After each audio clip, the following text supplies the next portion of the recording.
Surprisingly enough, this meta has completely changed in just this one weekend. First, let's talk about this big split, because at the same time, we also had a Victory Road tournament. And over the past weeks, the biggest results we've been having were also Victory Road tournaments. And if you've been paying attention to my meta-analysis, you know it has been releasing every single week, the trend was Charizard Y-type teams. Often with Basque, Kingambit, Garchomp, and then some other extra mons, usually a Fairy or something like that. That has been the team for weeks and weeks and weeks now. And it looked like nothing could really stop that dominance. Sometimes there would be like one team doing better, sure, like two teams creeping in there, but it was just Zard, Zard, Zard, Zard, Zard. And so that was also the trend you had to watch out for as you were going into this Indianapolis regional. And what do we see? There was almost no Zard within the top 16 of this tournament, which is crazy. If you were watching the Victory Roads these past week, it was just Zard, Zard, Zard, Zard, Zard, Zard, Zard, Zard. Right now we had 3, which is still solid, don't get me wrong, Zard is not gone. It even won the event, more on that later, but just the massive difference between the Victory Road tournaments and this regional is crazy. And even the VR that just happened still had 4 Zard in the top 8. Now what is the reason for that? And that's when we have to go look at T-Tar, and not just T-Tar, don't get me wrong, but it's definitely one of the more obvious reasons. We can see 3 Zard in top 16 right here, but we can see 5 Mega Tyrannitars in top 16. So Mega Tyranitar overperformed. Again, if you've been watching the past weeks, usually there would be like one T-Tar here and there, but here they just went crazy. And T-Tar isn't the only way to counter Zard, of course. Basically, every team had to have a good Zard answer, or they didn't even stand a chance. But all this Zard hatred definitely led to Zard underperforming compared to how much it was being used. Another hot trend, of course, is subscribing to this channel. We are doing meta analysis every single week, so if you want to keep up with all the latest trends, all the movements, you want to be subscribed. Now, I mentioned Zard winning the event, and that is true, but it's actually more of a hybrid team. If we look at Arsal's team right here, we have the duo of Venusaur Charizard, which was something we saw day 1. It's time tested, you know, Chlorophyll, Fast Sleep Powder, Charizard Y just deleting stuff. But rather than that being part of some type of hyper-offensive team,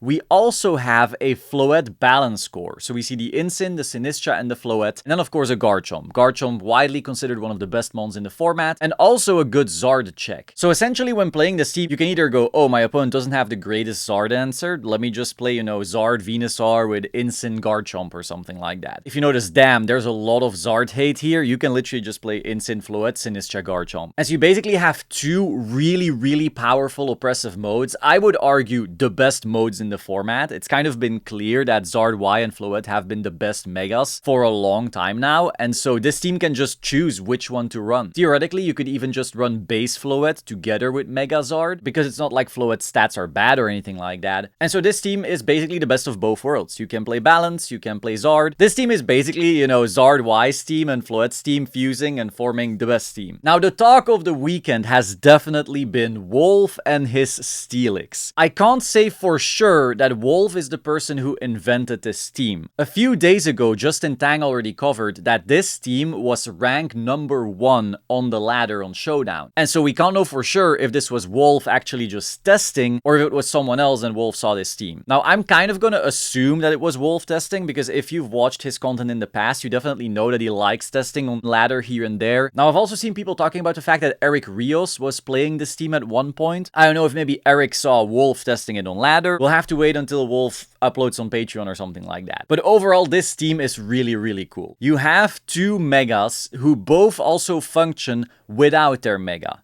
Of course, Steelix a little less so. Steelix is a really good check to Floette, because the Heavy Slam from Steelix is actually heavy enough to do real damage to Floette. I know, funnily enough, Floette is like really heavy, and so a lot of mons clicking Heavy Slam into Floette actually don't do that much, but Steelix actually does do that much. It also has Wide Guard, which is really strong right now. There's people clicking like Rock Slide, Earthquake, Heat Wave, Dazzling Gleam. Wide Guard is a really good move to have, and there's not many good mons that actually have it. Tyranitar, again, Again, incredible into Zard Y. So basically in this team, your 2 Megas counter the other 2 best Megas. It was also really interesting to see how this Tyranitar ran Dragon Dance, so you can actually set it up, and then you have Sinistcha to keep it alive, redirect fighting moves away from it. And Knockoff really starts one-hit KOing like everything after 2-3 Dragon Dances, which was really interesting to see. Rotom, also a very interesting set, you know, setting up Light Screen to defend yourself, Will-O-Wisp to burn some strong physical attackers. Thunderbolt, really solid because there's really not that many good electric types in the format. If you need electric coverage, it's really just Rotom, or some people even putting Thunderbolt on Dragonite. And then also Talonflame, Swords Dance. This whole team was just so wacky. But it worked out well. He got 2nd place. I think trend-wise though, you have to kind of watch out. Usually after a regional, everyone's like, oh, I'm gonna play the Wolf team, I'm gonna play the Wolf team. And then they try and it turns out, damn, this team is really hard to play if you're not Wolf. Now, going back to the results of the entire regional, I think the main thing we want to talk about here is how the entire meta has been broken open. Because like I mentioned before, the past week's Victory Road, it was just Zard, Zard, Zard. Zard, Baskin, Gambit, Chomp, maybe with a Fairy. That was the team. Every single person was on that team. It was 60 or 70 or 80% of all the top cuts. And so the meta felt solved-ish. Whereas here, we are seeing everything topping. Like, if you look at this from a glance, you can't even make out what the meta is. You're like, damn, how do I even start prepping? But you will notice later on in the video that if you dissect everything, it's easier to prep for. So let me show you. First of all, let's talk about this Swiss Army Knife Mega Dragonite. I just want to give this little fella some flowers. Dragonite is one of my favorite mons. Actually, I have it on my phone right here. He's my little goat. And he was kind of being slept on at the start of the format. People were like, oh, I'm going to play him in rain. And beyond that, he's kind of ass. And then people started playing him more. And even in rain, he felt ass. And so Dragonite overall, he just hasn't been doing the hottest. Everyone got him for free at the start of Champions. And beyond that, it was just kind of eh. But what's so awesome about him is that he has an insane move pool. You can do literally anything with Dragonite. And so we actually saw 3 in Top Cut right here. I'd like to call him the Swiss Army Knife. He can run Flamethrower, he can run Thunderbolt, he can run Dragon Pulse, he can run Extreme Speed, he can run Draco Meteor, he can run Hurricane, he can run Tailwind, he can run everything. This is Mew.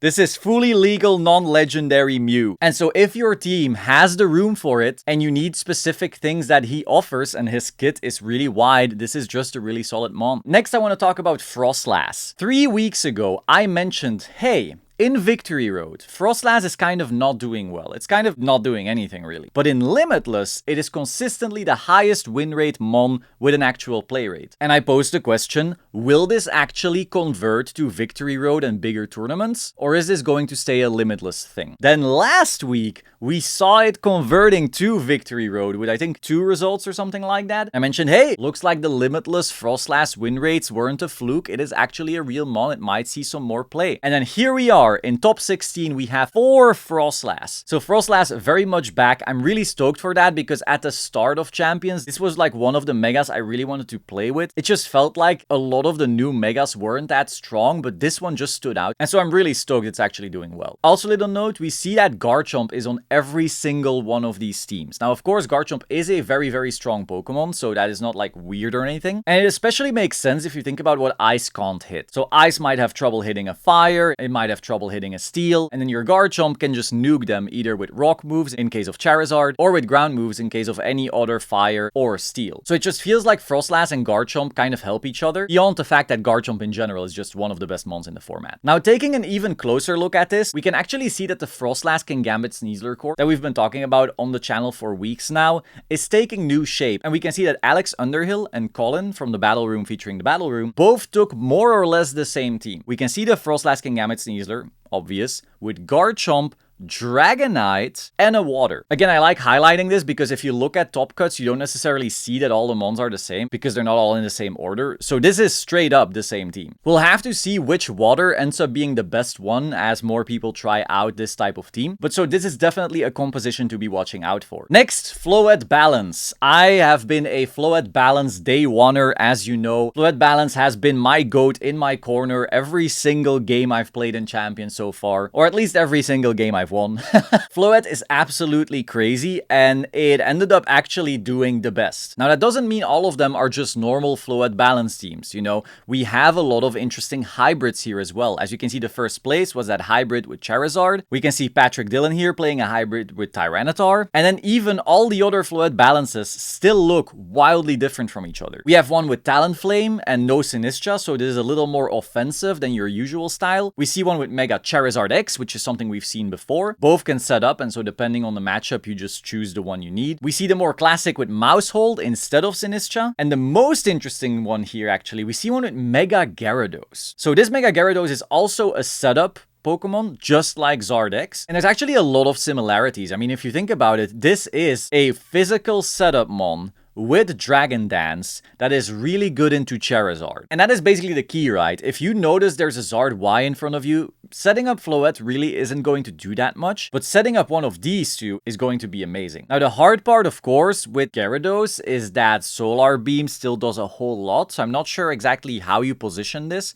Though Sinistcha and Incin might be able to do it, and suddenly your Sinistcha is afraid of the fire moves. But of course, the pro is that your Gyarados becomes Water Dark, and so it actually completely walls Basculegion and Kingambit as well. So really, this Gyarados feels like it's countering a lot of the best mons at once. No Kowtow Cleave, no Last Respect, no Wave Crash, no Heat Wave, no Weather Ball. Meanwhile, your Zardex actually isn't that stoked to see a Garchomp if it's not set up, and even Basculegion is going to do some damage. So yeah, time will tell which one will end up being best. I'm guessing it will be Zardex, but I'm still super stoked to see Gyarados on here. Gyarados is one of my favorite Pokemon. I know it's basic. I don't know if you can see that. I have a Gyarados tattooed right here.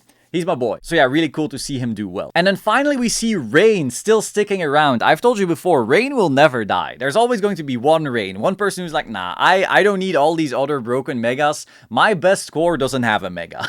And then depending on the matchup, you can go, oh, Dragonite looks really good here. Oh, Scovillain looks really good here. Interestingly also is this Espatra, so you can like get a speed boost, do a Calm Mind, and then Baton Pass into like Archaludon, I guess. Really interesting stuff. Though nothing stopping you from Baton Passing into Dragonite either. This is actually pretty scary. As I was editing, I suddenly realized, hey, can't you like protect, speed boost, Baton Pass into Politoed when your opponent let Charizard, so this way you can actually win the Weather War despite Rain not having a proper way to beat the Weather War? I don't know, just a thought. But so I talked about the fact that this format looks very diverse and now even overwhelming. Again, like if you look at all this, you go, whoa, how do I prep? There's 7 billion different teams in just top 16. But now that we've broken every single thing down, you can actually see it's just this. You can see here, there's some overlap. I created this overlap here where there's a Tyranitar and a Floette. And there's overlap here where there's a Floette and a Charizard. But beyond those two hybrid teams, every single team we just discussed fits into this circle. This is the top 16 of Indianapolis. And there's definitely, of course, mons around it that can shift the matchup, but at least this way, you know how to start prepping for your tournament. You know that most teams fall into these categories, and so if your team has a plan into at least this, you know you've got a good start, you know you're on the right track. But once again, reiterating, comparing this, the indie result, to the VRs from the past weeks, normally the circle would have just been orange. So if you're going to Turin or NAIC or just playing on cards, good luck, you have a lot of work to do, but the most important work you have to do is subscribing to this channel. Thank you so much, and I will see you soon. Ciao.